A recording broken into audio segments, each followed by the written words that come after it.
Assalamualaikum anak-anak. Hari ini kita akan belajar materi tentang zakat. Namun sebelum itu, marilah kita membaca surah At-Taubah ayat 60. A'udzu billahi minasy syaithanir rajim. إنما الصدقات للفقراء والمساكين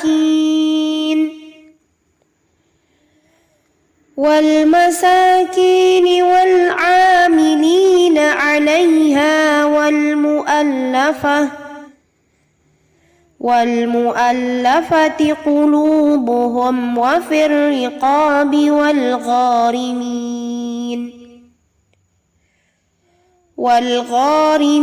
وفي سبيل الله وابن السبيل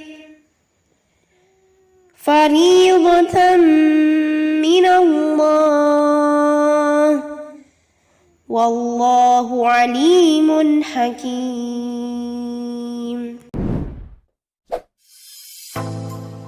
Zakat merupakan bagian dari syariat yang terkait dengan harta.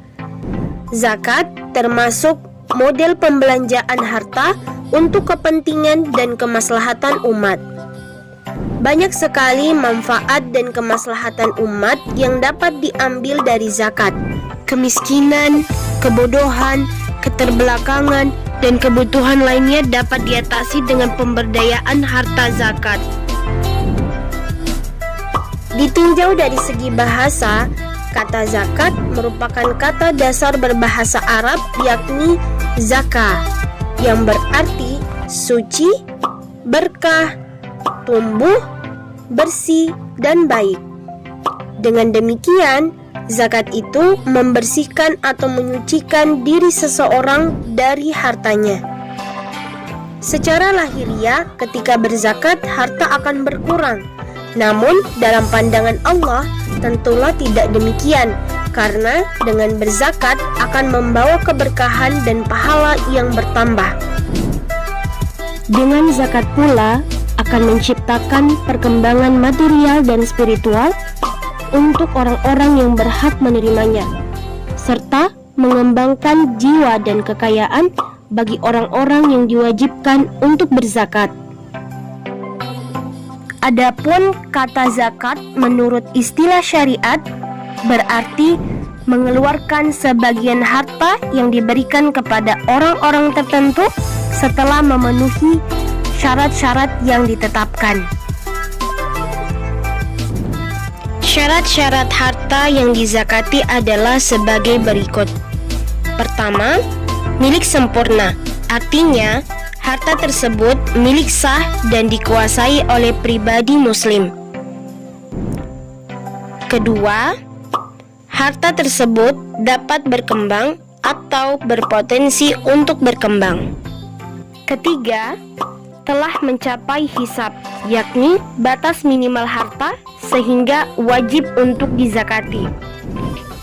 Keempat, harta yang melebihi kebutuhan pokok seseorang dan kebutuhan orang yang ditanggungnya.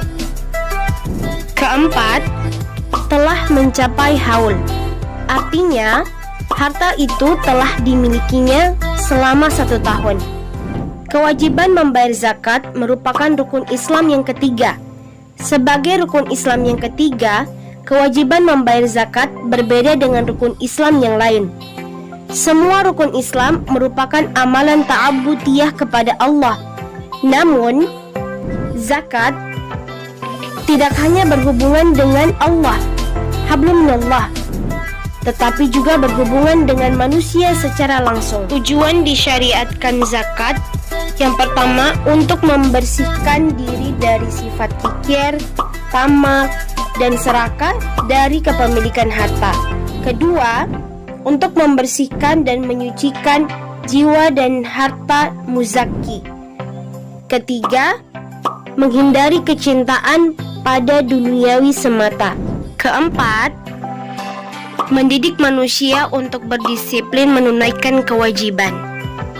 Kelima, mengembangkan rasa tanggung jawab sosial kepada diri seseorang, terutama yang memiliki harta dan kekayaan. Ada 8 golongan penerima zakat, sebagaimana disebutkan Allah dalam Quran Surah At-Taubah ayat 60. Golongan ini disebut asnaf. Yang pertama, fakir, seseorang yang tidak mampu untuk memenuhi kebutuhan hidupnya. Yang kedua, miskin, seseorang yang memiliki pekerjaan namun tidak mencukupi kebutuhan hidupnya.